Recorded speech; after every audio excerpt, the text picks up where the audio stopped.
Welcome to Moments with Marianne. This is your host, Marianne Pastana.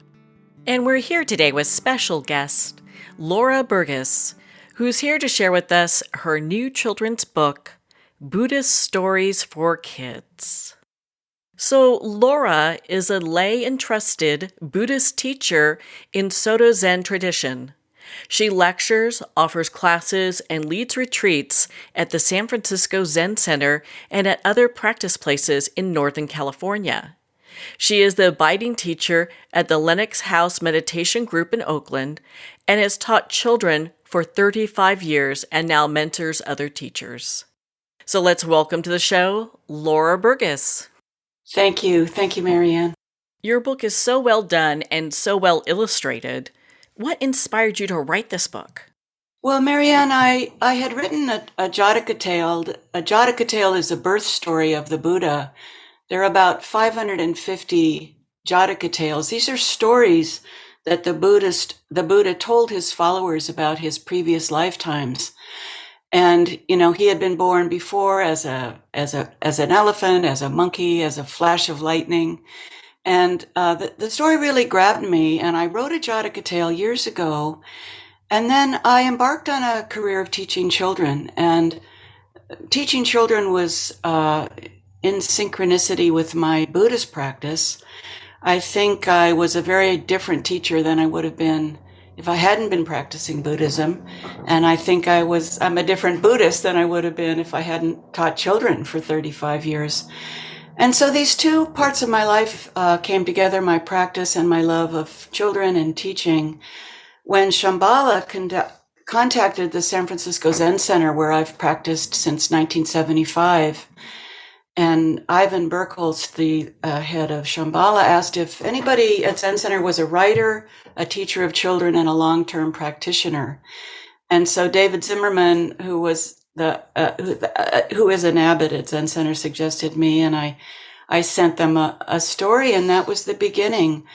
And what I really wanted to do was to go back through these dusty old Jataka Tales, which were not written for children. They were written for adult practitioners of the Buddha, and find stories that had wisdom and humor and delightful plots and characters that I could sort of reweave for today's children. So I had a lot of fun playing with gender and plot and character. Most of these stories were all male characters. And so I wanted to, instead of the wise old man of the forest, the wise old woman of the forest, So I had a lot of fun doing it. And another aspect of the stories that I really love, I wanted a tree to be a major character in each of the stories.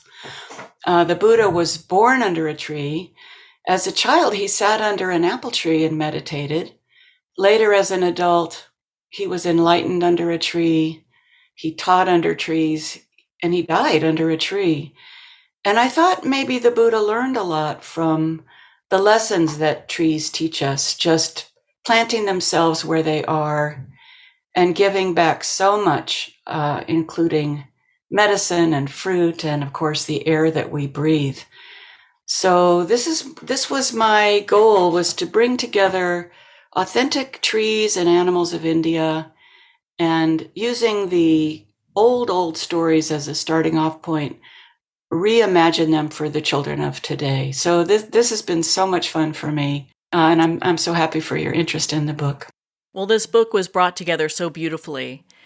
Do you have a story you'd like to share with us? My favorite story is The Queen of the Dogs. Well, this story, it was just a very brief story in the Jataka Tales that were translated by E.B. Cowell in the 1800s. And just a little snippet of a story, and I wanted to make it be the queen of the dogs rather than the king of the dogs, and have a lot of humor. And you'll see as I read the story, there's some riddles in the story. And I collected these riddles from my third graders. The Queen of the Dogs and the Neem Trees.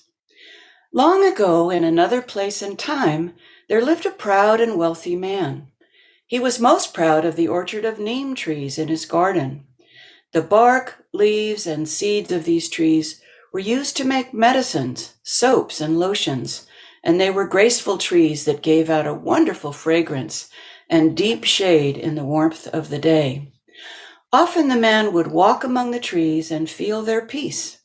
He had no wife or children, but the neem trees and the palace dogs kept him company. Even so, he was often lonely and afraid. To make sure that his possessions were always secure, he had a high wall, a locked gate, and many servants to protect them. One day the man left his palace to go to a village festival. The servants had carefully locked the palace gates behind him as his chariot left for the celebration. When he returned to his home, it was dark. The gates were opened, the chariot was put away, the gates were locked again, and the man went to sleep. When he woke up, he put on his slippers and robe to walk through his orchard in the growing light. To his dismay, he saw that many of the youngest trees had been torn apart. Branches and twigs lay on the ground, and shredded leaves lay about. Looking carefully, he saw paw prints and teeth marks that could have only been made by dogs. He knew there was no way that his pets, his beloved and well-behaved palace dogs, would ever do such a thing.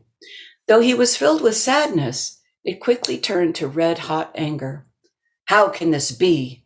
The dogs of the village must have gotten in somehow. He clapped his hands, and his most trusted servant came quickly. Yes, my lord? Send out word that I want every dog from the village brought to me. Some vicious dogs have destroyed the most fragile young trees in my orchard. Since there is no way that I can tell which dogs did this terrible thing, I will punish all of them. I will offer a reward for every dog that is brought to me, and their punishment will be swift and sure. But my lord, do it at once. Word spread quickly. The wild birds that nested in the remaining neem trees heard the man and flew quickly to the queen of the dogs and told her what had happened. Now, the queen of the dogs was a strong and beautiful creature. Her fur was black and silky as the night. Her dark eyes gleamed like stars, and they could be either fierce or gentle. Barking loudly, she called all the dogs to a clearing at the edge of the village. Tell me truthfully, she said simply, did any of you go into the palace grounds and destroy the neem trees? The dogs looked at one another, puzzled, shaking their heads. She believed them. Your lives are in danger, said the queen of the dogs. Do exactly as I say. Find a hiding place quickly, in a cave, in a hollow tree, behind some rocks, and don't come out until you hear from me. The queen of the dogs turned and trotted toward the palace. Her eyes flashed. She looked neither to the left nor the right. Several people approached her, thinking they would catch her and take her to the palace to get the reward. But something about her keen look stopped them in their tracks, and they shrank away. When she arrived at the palace, the servants, as if hypnotized, opened the gates, bowing to her as she entered. Now, the queen of the dogs was very clever. She knew if her plan was to succeed, she needed to flatter the wealthy man. My lord, she said, you are a wise man and a kind man, are you not? I like to think so, he replied. If I can prove to you that the dogs of the village are innocent, will you let them live? The man hesitated. There are paw marks and teeth marks on the ruined branches. That is proof enough for me.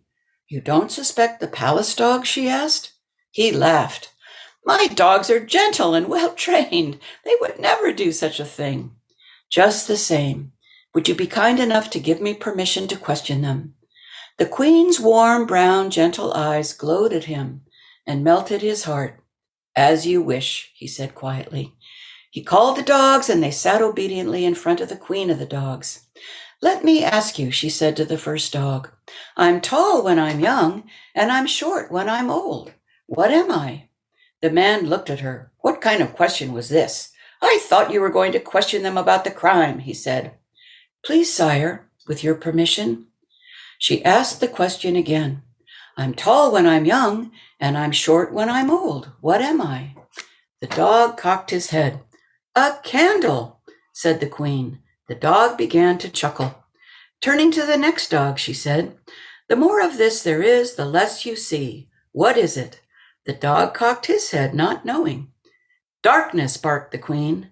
That dog also began to laugh. She turned to the third dog. What can you break, even if you never pick it up or touch it? I don't know, answered the third dog. A promise, exclaimed the queen. At this, all the three dogs began to laugh and laugh, rolling on the ground. They laughed so hard that they began to cough and sputter, and suddenly leaves and bark and seeds began to fly out of their mouths. Now tell me, said the queen gently, have you broken a promise to this man? A promise that you were never asked to make? A promise that you would protect him and his property? For that is what we dogs are meant to do. Yes, queen, we have let our masters down. And the three dogs hung their heads. Then the dogs jumped up whining and went to their master, wagging their tails. The man patted them on their heads. You have confessed to your misdeeds. Promise you will never do such a thing again. The dogs barked in agreement. Then they trotted to the queen and bowed before her. The man said, I can see that you truly are the queen of the dogs. Please tell your friends that I am sorry I accused them unjustly. Tell them that I promise that they may roam free and protected from this day forward. Let no one harm a hair on their heads. Then he said, tell me, how did you know that it was my dogs that had destroyed the trees? The queen of the dogs, who would one day be reborn as the Buddha, smiled and said softly, your great anger kept you from thinking clearly. You guard your possessions with walls and locked gates. It would be difficult for anyone to scale these walls. She looked deeply into his eyes. And remember, when you lock others out, you lock yourself in. The man was filled with humility. He himself bowed to the queen of the dogs. From that time on, the gates of the palace were often wide open, allowing the people of the village to wander in and picnic under the growing neem trees. Now and then, the village dogs rested in their cool shade. The wealthy man was lonely and frightened no more, and he always remembered what he had learned from the queen of the dogs. Decisions made in anger are rarely wise. What a fabulous story. I love that. And I love how you just intertwined all of that in such a way that children were really, they can really connect with that. I certainly hope so. Marianne, I'm a bit of an agnostic about reincarnation myself, but one day, two of my third graders were walking behind me in the hall. I don't know why they were talking about death, but one of them said to the other one, would you rather be buried or cremated? And the other girl replied, I don't know, surprise me. And that's sort of my attitude about reincarnation. I don't know, surprise me.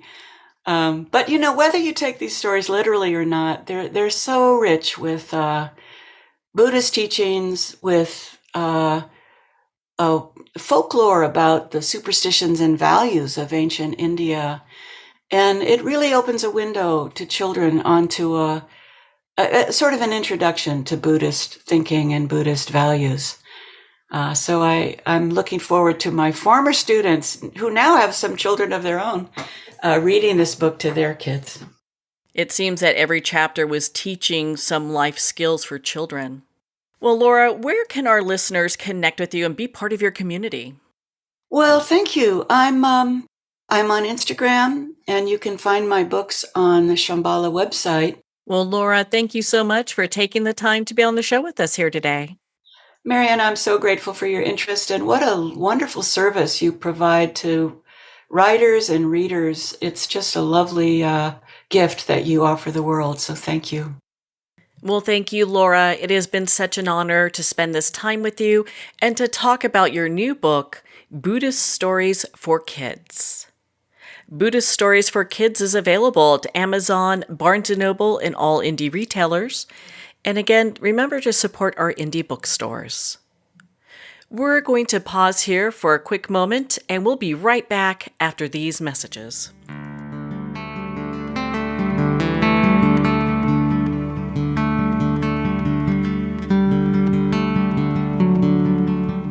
I'd like to thank Jason Eastwood at Guitarfulness for sharing his inspiring music and talent with us. His music is known worldwide for cultivating atmospheres of harmony, inner peace, and clarity. Visit Jason's website at guitarfulness.com. Join his newsletter, be part of his community, and download his music.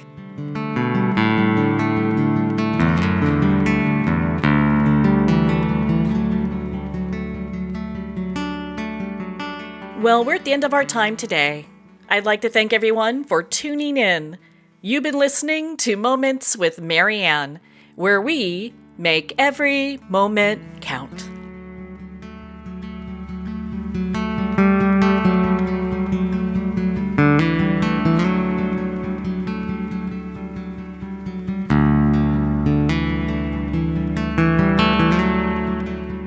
In a single moment, your life can change. Moments with Marianne is a transformative hour that covers an endless array of topics with the best of the best. Her guests are leaders in their fields, ranging from inspirational authors, top industry leaders, and business and spiritual entrepreneurs. Each guest is gifted and a true visionary, a recognized leader in her own work, and while teaching others to develop, refocus, and grow, Marianne will bring the best guest and sometimes a special surprise. Don't miss this. You never know just which moment will change your life forever.